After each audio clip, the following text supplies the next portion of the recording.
Bibles to 1 Corinthians 7, this will be the main focus for our lesson this morning. Certainly good to see everyone out here this morning. I know it's often said in the pulpit, but there really is no better place that you could be on this Sunday morning than the place of God with your fellow brethren, worshiping Him and singing some songs and praises unto Him. God put together His plan of salvation for everyone, regardless of their backgrounds. And sometimes, although that ought to be a pretty simple concept to understand, the reality is that it is a little trickier because, we're not all alike. A brother or sister may be from a different time, a different culture. Maybe they struggle with a sin that we wouldn't think twice of trying. And through all of this, we're supposed to have the same genuine concern for one another, that we show no partiality. And if we're honest with ourselves, that's not always easy. The book of James warned the early churches about the sin of showing favoritism based off of love. And I wonder when James wrote that, and all the congregations that got that letter, I wonder how many of them were showing favoritism and they didn't even realize it. Now, could that happen easily today? It certainly could. But let's not assume that wealth is the only reason why we might show partiality to a brother or sister. Yes, brethren, how we feel about one's wealth may play a role in causing us of how we decide to treat them. Dare I say what their ethnicity might be, might cause us to show favoritism. It ought not to be, but it does happen. And strangely enough, what one's marital status is could perhaps influence us to show favoritism to one another. I can remember as a teenager running across a congregation's website. They met not too far from where I grew up. Now, the website's been updated a bunch of times since I was a teenager, so I want to make this clear. You wouldn't be able to find this, so that's part of why I'm bringing this up here. The website featured a section of all the preachers that this congregation supported. One of the preachers was someone I was very familiar with. He preached at my parents' wedding. And the website featured a short little summary of him, where he grew up, what he did before preaching, how long he's been preaching and where, how long he's been married, and how many children he has. Well, this man, who has since passed away, who I knew, he had 4 sons, and for the sake of anonymity and convenience, we're going to call them Matthew, Mark, Luke, and John. Okay? Now, and I found it very interesting that the end of that summary said, all but John are married. I thought that was a very strange way to end a summary of John's father by saying that John wasn't married. It seems as if, I'm sure there was no bad intent with this writing, I want to make that clear, but why did the writer single out John? It seemed as though John was a grown man by this point, but there was still this subtle thinking that he really wasn't settled in yet, that he really wasn't quite mature or complete yet. This is just one of a bunch of examples I've seen in the Lord's church of how our singles really aren't being treated properly. I put this lesson together in response to many statements that I've heard preachers make, statements that I've heard in Bible classes. I can remember one time, not all that long ago, I heard someone say that it was unlawful for a Christian to be single. Yes, this was during a Bible study. I heard that. And, I've heard other people say some interesting comments about that. I admit that I've had to wrestle with my own personal struggles with this. And it's been interesting to hear what other single Christians have told me and their perspectives of this. So before we get into all this, please recognize, okay, I didn't have any one individual in mind when I put this together. No. I think this is overall a culture problem that in the Lord's church that needs to be addressed. And we do recognize, speaking of culture, we recognize that there's been a lot of changes in American culture over the last several decades, you could perhaps argue that not all of these changes have been for the better.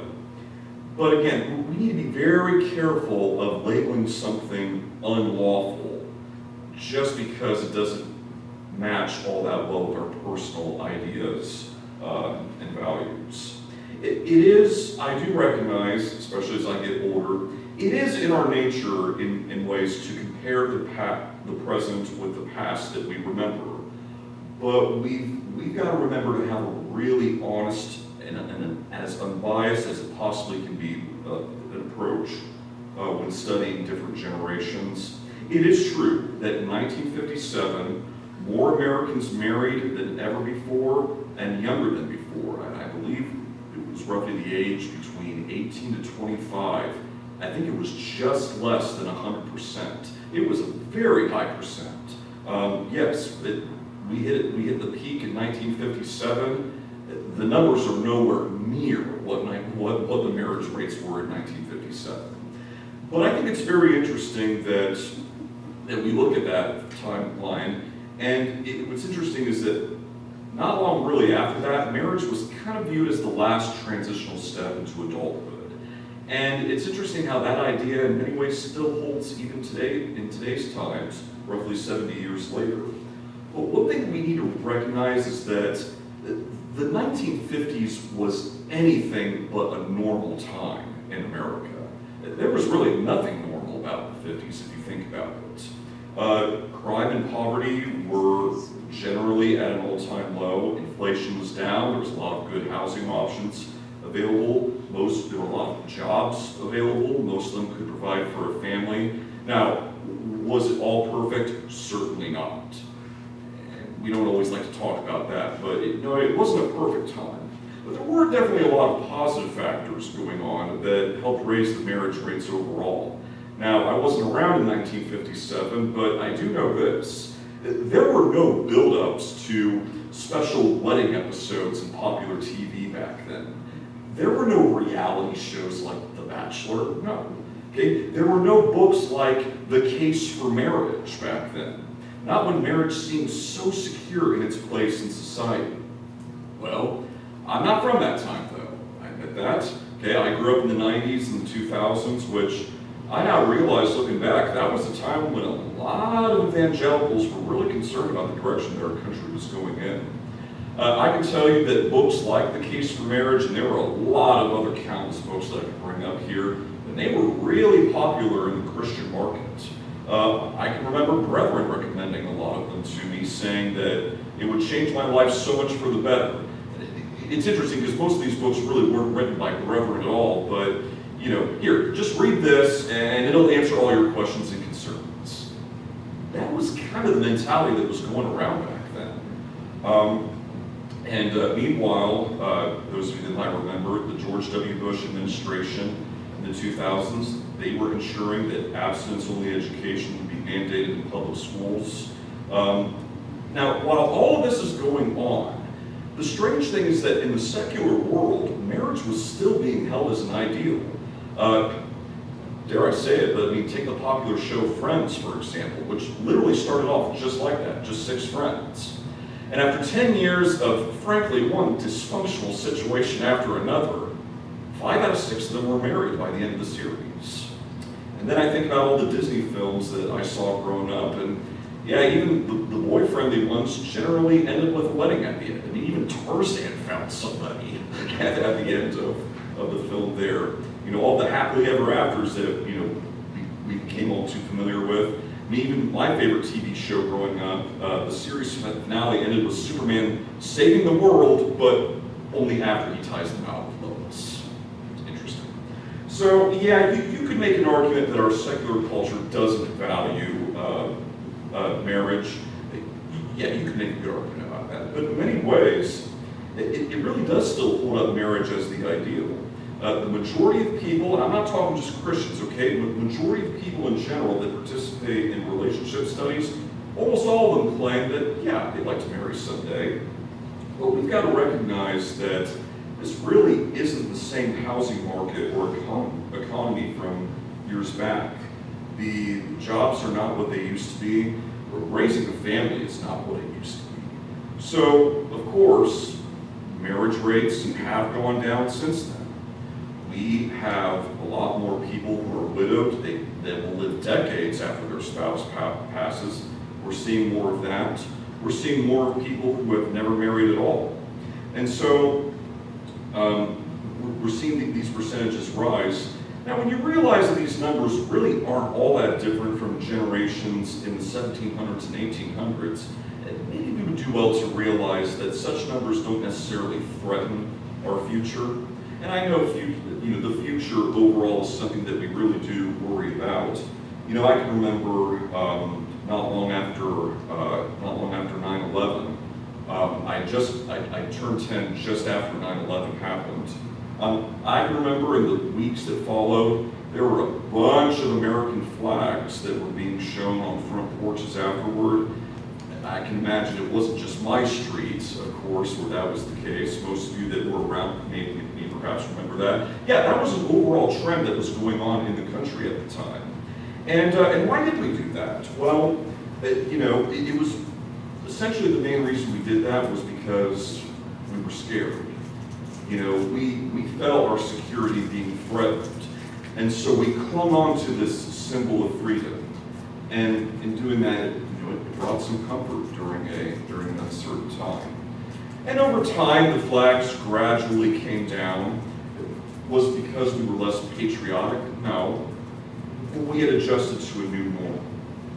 And I suspect that in the Lord's church, we've kind of done something similar with marriage. We've clung on to this in the hopes that, more marriages are going to somehow bring a lot more stability back to this country. I wish it was that simple, but the fact is it really isn't. I do recognize that, we have seen the family come under attack for some time now. We've seen momentum of those who identify as LGBT. Divorce rates, they are going down, but we are seeing a lot of what we call gray divorce. I remember talking with, adult friends of mine, and they were struggling with the fact that their parents, after decades of being married, were suddenly divorcing. We're still seeing some of that. So that's something that's an issue. Teen pregnancies are significantly down even from just 10 years ago. Still, it's estimated that roughly 4 out of 10 children will be born to unwed mothers. It's estimated that 27% of U.S. children will grow up with just one parent. These really aren't new discoveries. Most Christians are all too aware about that. It would be all too easy in some ways to cling on to the symbol of marriage. And I'm sure that's been done with good intentions, but there are some real flaws to this approach. So I can go ahead and hit the scriptures now. In 1 Corinthians 7, beginning in verse 23. We're going to go ahead and start there. In 1 Corinthians 7:23, we read, "You were bought at a price. Do not become slaves of men. Brethren, let each one remain with God in that state in which he was called." Now, concerning virgins. "I have no commandment from the Lord, yet I give judgment as one whom the Lord in his mercy has made trustworthy. I suppose, therefore, that this is good because of the present distress, that it is good for a man to remain as he is. Are you bound to a wife? Do not seek to be loosed. Are you loosed from a wife? Do not seek a wife. But even if you do marry, you have not sinned, and if a virgin marries, she has not sinned. Nevertheless, such will have trouble in the flesh, but I would spare you. But this I say, brethren, the time is short, so that from now even those who have wives should be as though they had none, those who weep as though they did not weep, those who rejoice as though they did not rejoice, those who buy as though they did not possess, and those who use this world as not misusing it. For the form of this world is passing away. But I want you to be without care. He who is unmarried cares for the things of the Lord, how he may please the Lord. But he who is married cares about the things of the world, how he may please his wife. There is a difference between a wife and a virgin. The unmarried woman cares about the things of the Lord, that she may be holy both in body in spirit. But she who is married cares about the things of the world, how she may please her husband. And this I say for your own profit, not that I may put a leash on you, but for what is proper, and that you may serve the Lord without distraction. But if any man thinks he is behaving improperly toward his virgin, if she is past the flower of youth, and thus it must be, let him do what he wishes. He does not say, let them marry. Nevertheless, he who stands steadfast in his heart, having no necessity, but has power over his own will, and has so determined in his heart that he will keep his virgin, does well. So then, he who gives her in marriage does well, but he who does not give her in marriage does better. A wife is bound by law as long as her husband lives. But if her husband dies, she is at liberty to be married to whom she wishes, only in the Lord. But she is happier if she remains as she is, according to my judgment. And I think I also have the Spirit of God. Did God say that marriage was a requirement? No, he did not. Paul, an apostle of God, even implies that staying single may be better for the Christian. Now, Paul is not saying, understand, Paul is not saying that the best Christians are single. No, he's not saying that. And he's also not saying that married Christians are more worldly either. No, he's not saying that either. What he's saying is that there's benefits of being married, but perhaps more if single. One does not sin by marrying, but one might be better off single. Let's ultimately be content in whatever state that we are called to. Paul does recognize the temporal nature of the world in this chapter. And while, yes, marriage vows do need to be taken seriously, yes, okay, we also have to recognize the results are nothing more than a relationship of flesh and blood that's ultimately dissolved at death. It's Matthew chapter 22, verse 30, where we read, "For in the resurrection they neither marry nor are given in marriage, but are like angels in heaven." Perhaps the church at Corinth had asked Paul about this. That's why he talked about this in the letter that he sent. And because the church was looking for some kind of direct answer. Should we marry or not? And it's interesting that God doesn't necessarily have the most clear issues on some matters in the scriptures. And there are, as a little warning, there are a lot of times in which we try to answer questions that God hasn't necessarily directly answered, and we need to be really careful about that. I've heard brethren try to almost dismiss this whole chapter of the Bible. And it might be tempting to do that, thinking, well, because we don't like the answer. And so we say something like, well, that was the first century, and, the church was dealing with heavy persecution, so that doesn't really apply today at all. Really? First off, if it doesn't apply at all, why is it even in the Bible in the first place? Second, would we have that same attitude towards stories like Nadab and Abihu, for example? Well, that's in the Old Testament, so that story doesn't even apply at all today. I know we don't have that attitude about that, okay? And, so why we try to pick and choose verses with 1 Corinthians 7 here? Do you see how that could be a potential problem? And we also don't see Paul refuting his stance in any letter that he sent out, regardless if that congregation was under persecution or not. And by the way, the phrase, the present distress, that's talked about in 1 Corinthians 7, do you really think there's no present distress at all in today's times? There is, okay? It may not be quite the same as the first century church, but there is a present distress in today's times, okay? There are other ways in which the Bible's been used to criticize singles, and it really shouldn't be this way, but it does happen a lot, and this can happen with a lot of topics, but when you have scriptures that are taken out of context. Oof. This one I have heard so many times. If I had a nickel for every time I've heard this statement, I'd probably pay off our national debt.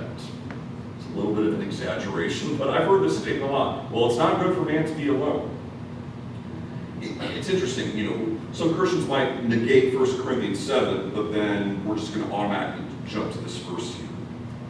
You got to consider the context.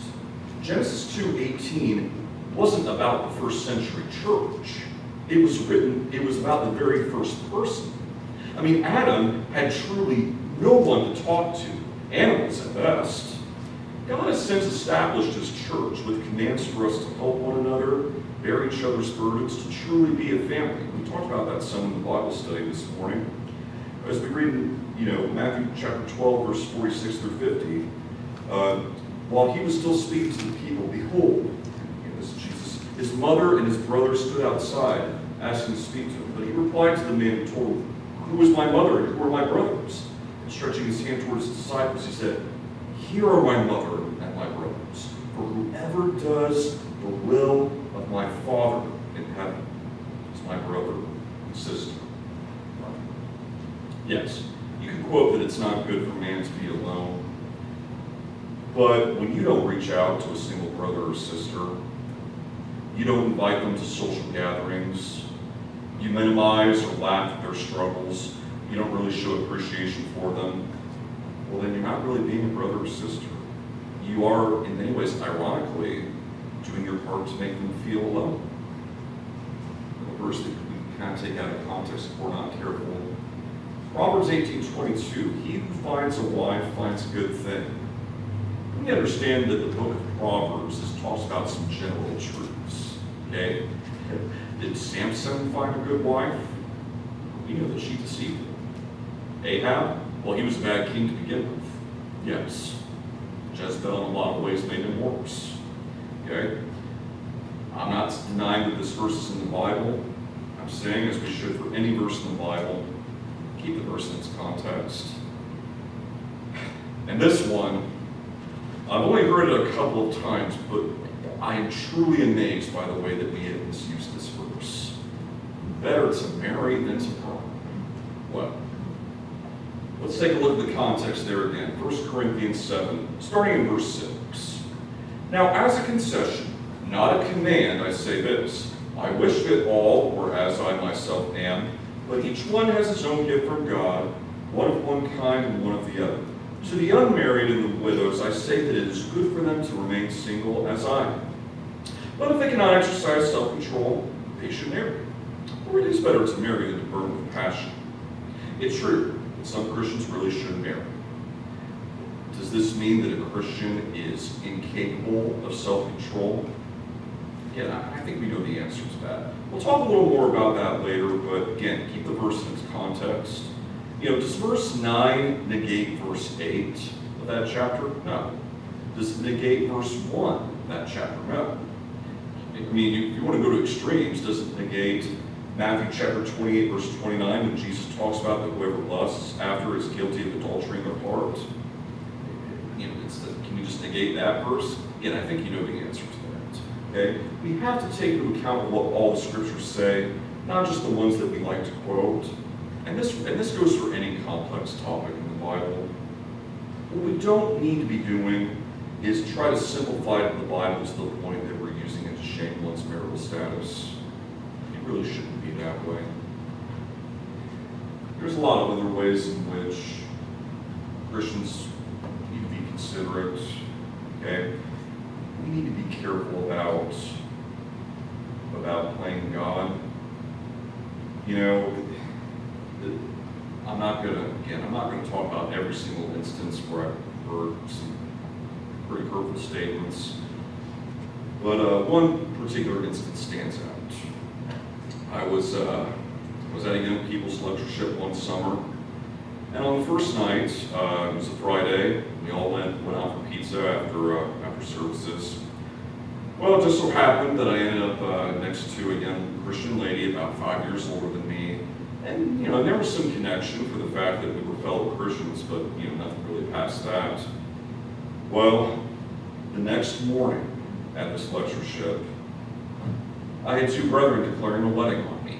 And they were being very serious about it, too.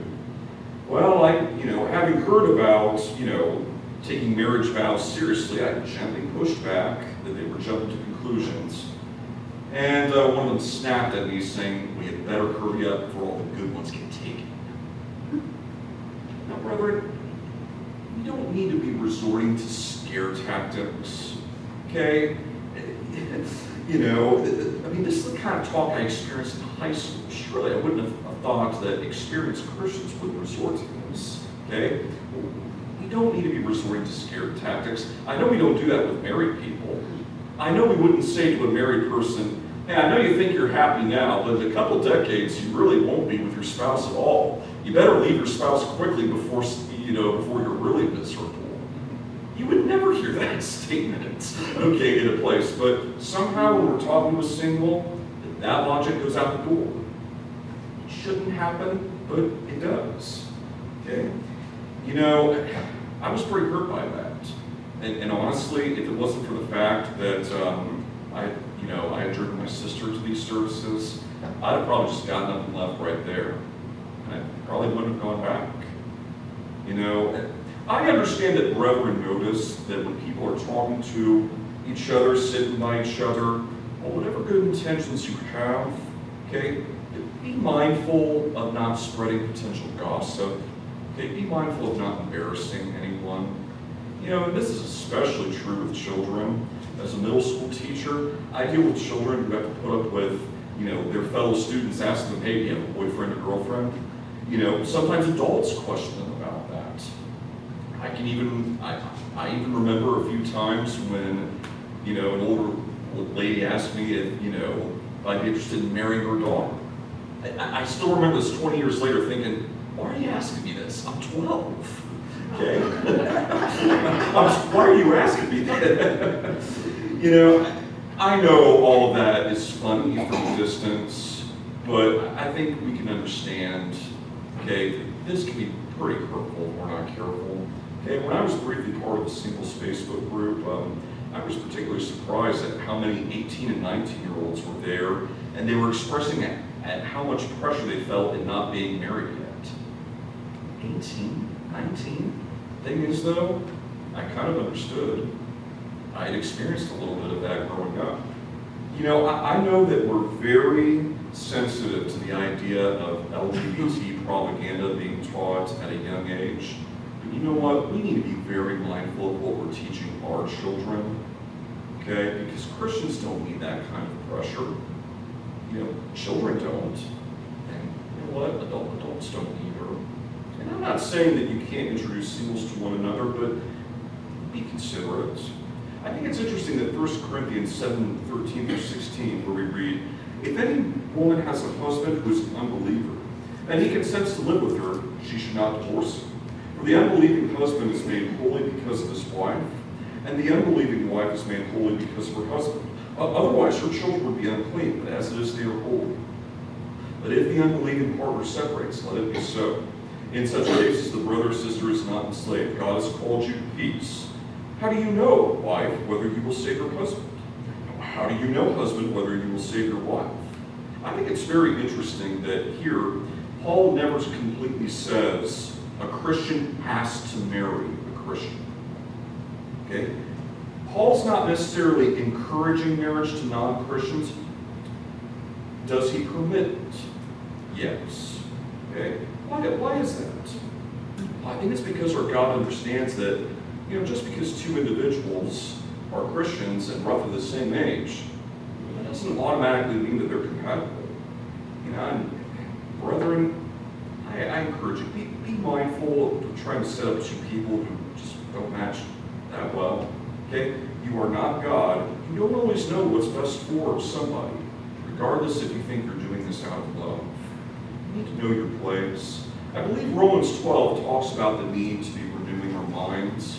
And in a lot of ways, you know, if we're not careful, culture can kind of, you know, seep its way into our minds, whether it be from the world or among each other. Okay? We need to be constantly reminding, hey, is this really what God wants us to be doing? You know, the quote that I often hear a lot from older Christians, I mean, and I know initially it might sound biblical at first, but we should probably be questioning it quite a bit, is, well, just focus on God. Just focus on serving Him, then He'll give you somebody good. I've heard that a lot.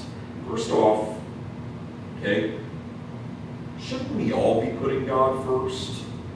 Is that a charge that we're only going to be giving to our single people here? I hope not.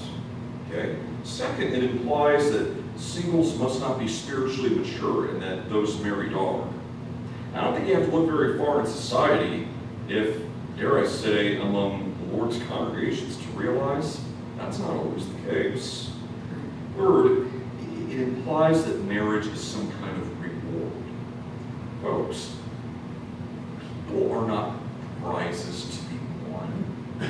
Okay? Marriage is not a reward for being a good person. I think we all know this deep down, and yet when we tell a single, I just don't understand why you're single. I don't understand why you're not married. Well, what are we telling them? Maybe there's something wrong with them? Or are we saying that, I'm not content that you're single and you shouldn't be either? Is that what we're saying? Just something to think about. The truth is, singles really do have real potential for the Lord. And this I can say that, not having the responsibility of being a husband and father, yes, it has offered me some flexibility. I don't have a wife to potentially steer me away from God or hinder my ability to serve Him. I know that at my home congregation I've been able to cover at last second on the duty roster. Now, I've been able to preach in various congregations. Not that married men can't do that, okay, but I admit, I really don't deal with quite the same responsibilities and distractions. I recognize that for the time being, I'm not qualified to be an elder or deacon. You know what? I'm okay with that. When you read about how the Lord's church is made up of different members of the body, I think the scriptures make it pretty clear that not every man can serve as an elder or deacon, and not every man should. That doesn't necessarily mean that they're less important than other members of the local body. Do I really need that title of elder or deacon to feel like I can be doing something for the Lord? I know that's not my mentality, so yeah, I'm okay with that. I can also tell you there are some legit struggles of being a single Christian. Okay? I don't struggle with taking care of family responsibilities just after work responsibilities on a daily basis. I generally don't deal with that. But I will say that sometimes coming home with no one to talk to after work, that is sometimes a struggle. Not every day, but sometimes, yeah, it's a struggle. Okay? I can't always rely on other people to take care of things. Okay? All the house cleaning, the grocery shopping, all the financial decisions, that's on me. And, for someone who's been recently widowed, you can imagine that's a very real struggle. And, I speak for singles in the church. We're not asking for pity. Okay? We frankly don't like it when other Christians say that they feel sorry for us, like they might toward the three-legged dog. That isn't our situation. Okay? There's the other extreme, though. Okay? We have potential, but we're not machines with no limits. We're not here to pick up, slack for the married Christians who don't want to work. That's not how it goes. We have responsibilities, and covering them alone is sometimes difficult. I would hope that we would have the attitude that you'd be willing to help someone regardless of what your circumstances may be. I think this is especially true among single parents in the church. I'm not an expert on this issue, but regardless of how anyone ends up a single parent, well, I'm telling you, you don't bear their burdens by telling them, well, according to statistics, your kid is doomed. That really doesn't help them at all, okay? You don't help them by judging them and then not being willing to help them along their journey. Now, I recognize that there are real benefits of growing up in a two-parent home. I'm grateful to say that, I'm from that. But, even if tomorrow, if all of humanity decided to have children only with their spouses and never divorce, life could still happen. Accidents, illnesses, okay? It can happen among brethren. It happens. When a Christian doesn't necessarily have other physical members to help them, what family could such people hope for? I would hope that the local congregation would take that role seriously. We need to recognize that through all this, culture changes. Yes, culture can change for the worse, but Not always, okay? And, some things about humanity really haven't changed at all if you read history, okay? The times do change. Our Lord understands this. He does. So before we throw our hands up and act like that the lowering marriage rates must spell doom for our future, maybe we do well to remember that, as Ecclesiastes says, that truly there is nothing new under the sun. We need to be careful about creating false dilemmas, especially when there's real problems that are going on in the world. Okay? A decline in birth rates has happened in America before, and many other places. Okay? God knows that. God's the one in control of all of that. If we ever do return to an unusual time like the 50s, it's because God will allow it to be so. Okay? Again, in today's time, cost of living has changed, child care has changed a lot. All right? That's all had an effect. Now, God's church will continue to stand. His word will continue to stand. God's word doesn't change. But his church does have to take into account how times change. And the refusal to acknowledge change is a sure way of setting up conflict, especially among younger Christians. And this applies to all of us, but particularly to those of us here who are older Christians. Please, watch, okay, for what you say. Because I can say, as a young Christian, great, I'm not getting any younger, okay, but as a young Christian, just for the fact that that your brethren, that we've looked up to you growing up, okay, your words and actions have a deeper impact. And in a world where our worldly neighbors don't really understand the struggles we deal with the fact that we've chosen to serve God, okay, don't be a hindrance to young brethren, please. Don't. Okay. And kind of going back to what we're talking about at the beginning of this, the first century church, there was all sorts of differences among its members. And, that was true then, it's true today as well. It's very important that we be mindful, okay, of our individual paths and struggles and responsibilities that we're dealing with. I recognize there may be a time when you have to withdraw from someone who has entirely different doctrinal views and it's just causing trouble. I understand that. But for those Christians that are genuinely trying to do what's right, regardless of the sins they made in their previous life, regardless of ethnicity, and certainly regardless of marital status, these people have a place in the kingdom, and to push anyone to the outskirts for this, okay, to marginalize them, to not acknowledge their challenges, that's wrong. Now, understand, I'm not saying you can't use reasonable logic. I can appreciate, for example, why a married brother, okay, would be a little uncomfortable with a man his age being with his wife alone for a long period of time. You know what? Hypothetically, if I was a married man, I would feel that way. I don't think there's anything wrong with having healthy boundaries. I think that's a good thing, okay? But what you don't do is go to the extreme by just ignoring singles altogether, by not even relating at all to one of them, not speaking to them at all, not welcoming them into your spiritual family. Again, James talks about the serious sin of favoritism. And I know in the place of worship, it's very easy to say something vague like, well, God loves everybody. God values everybody. So do we. That statement doesn't mean as much when we see you congratulating a young married couple and then you use our single status as a punchline in conversations. When we see you talking to that same married couple as if they're now fellow peers and then talking down to singles. Or when social media influencers are calling singles selfish and a threat to the future of humanity, and we see you hitting the like button, if not outright sharing that. Or, this is a very extreme situation, but it does happen, where people look at their children as lost causes because those children didn't give them grandchildren. Is it really that much of a surprise that so many singles are leaving organized religion today? they will leave the Lord's church too if they don't feel welcome. And they don't even have to necessarily feel unwelcome. They just have to be treated as less important.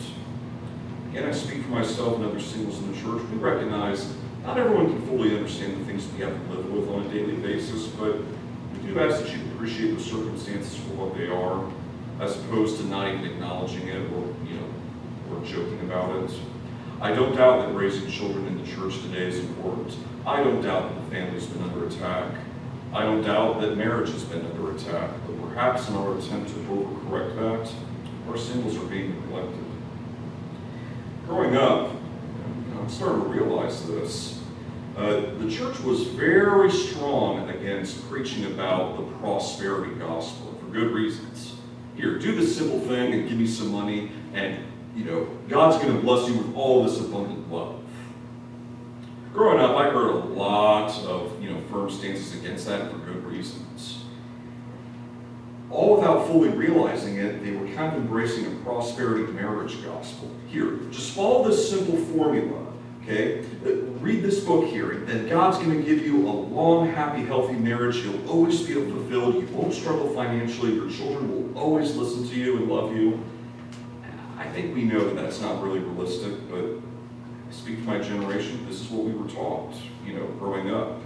Whether in, the abstinence education in the public schools, and with the church pretty much embracing that notion, along with other things that, brethren did. And what's interesting is that, consequently, we never heard of celibacy ever being a good thing. I never once heard that from any of the lectureships that I went to, any of the gospel meetings that I went to growing up. Do you see the problem here? When you imply that young people really can't control their desires, that marriage is going to be this magic bullet that's going to take care of all temptation, well, you're just setting them up for failure and confusion. And by all means, I think you need to teach Genesis 2, Proverbs 5, the Song of Solomon. Yes, they're in the Bible, teach them, okay? But also recognizing that those accounts make up, in the Bible, roughly 10 chapters, okay? We're talking about a book that covers so many other topics, okay, with a lot more depth, all right? Yes, God has addressed marital love in the scriptures, but we do well to realize he has ultimately a more important priority for us in mind. Sometimes, and this is just for marriage in general, we think that we fall for this idea that by being Christians, we hover above common struggles. Those of you that have been married long enough, that have experienced these very real and common struggles, I'm guessing that probably doesn't take all that long. Don't be afraid to be honest, especially with your children, okay? You're not hurting the holy institution of marriage by your honesty. And I recognize some conversations ought to be kept between a spouse. I recognize that. But I can tell you as a single, I welcome to hear about such struggles, as opposed to Christians that just put on a facade and act like everything is all right. We need to be teaching about how to resolve conflicts in marriage. We need to teach about financial choices. We need to be aware about the pitfalls of abusive relationships, because that does happen in the church. We need to teach how to not just lean on our spouse for spiritual support, but also have our own personal relationship with God. In addition, a happy marriage can end in an unexpected death. That happens, even in our age of advanced health care. Accidents, diseases, cancer, childbirth.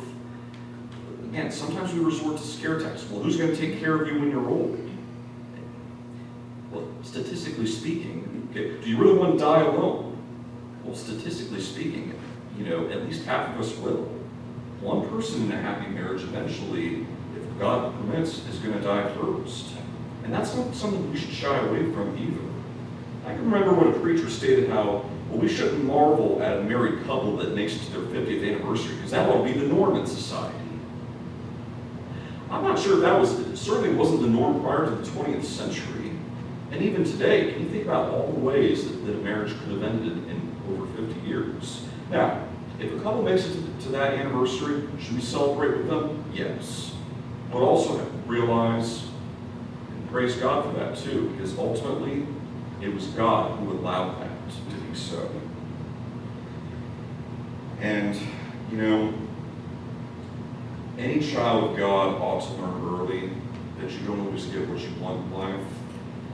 What God chooses to do with our lives, what He believes is best, that is all up to Him. This isn't something that you can just fix by, well, you just need to pray more about that. And this is something that I can relate to personally. There was a young lady at my congregation. I made a connection with her, and things looked good, and I prayed to God, help her, bring us closer together. She passed away before that could ever happen. And honestly, just to keep my faith above the water during those times, I had to realize that, yeah, I can pray to God, okay, and I should. But at the end of the day, He has the final word. He has the final say. And I have to respect that, even if I don't fully understand that. We have no business telling God what to do with our lives. The real work as a Christian doesn't begin when you get married or have children. It doesn't begin when you become, a deacon, an elder, or a preacher, or the wife of one. The real work starts now, in the present, just simply doing the will of God. God is going to use me for what He sees is for the best. And I've learned that if He doesn't have a spouse in mind for me, I will accept that. It's not really what I had in mind, but if that's the case, I will accept that. And I know someone said, that's a negative attitude. Is it? Because I haven't found a verse in the Bible that guarantees me a spouse. What I've read is that God loves me, loves you, and He wants nothing more for us than to be in eternity with Him. There is nothing else for us, not even marriage, that gets close to that ultimate priority.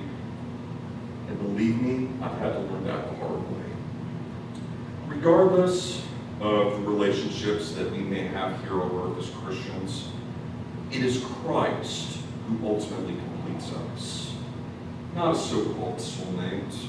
In Colossians chapter 2, verses 8 through 10, see to it that no one takes you captive by philosophy and empty deceit, according to human tradition, according to the elemental spirits of the world, and not according to Christ. For in Him the whole fullness of deity dwells bodily, and you have been filled in Him who is the head of all rule and authority.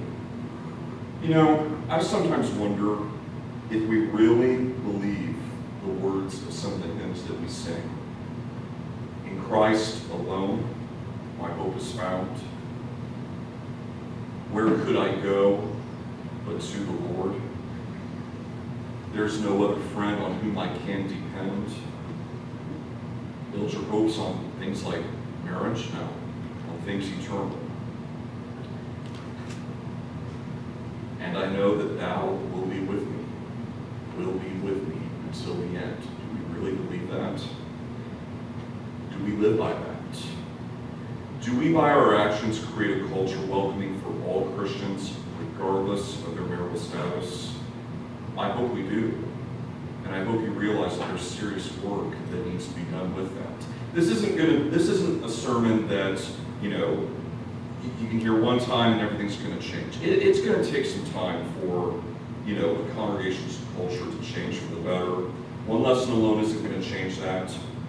You're going to have to do some work, as do I, okay?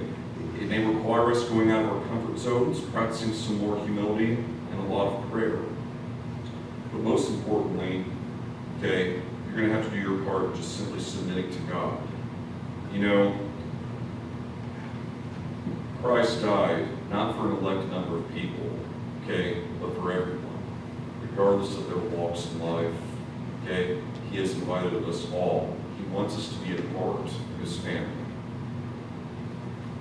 He has done our part. May we not neglect to treat one another with the same love that Christ did show for us. You will have to do your part in submitting to God if you've not done so yet. Again, one lesson can't make you do that. If this morning you're ready to be a part of the Lord's kingdom, if you're ready to be a part of His family, we offer you the invitation this morning. I appreciate your patience with this lesson. Appreciate your attention. Really appreciate it. If you are subject to the invitation, come forward as together we stand and sing.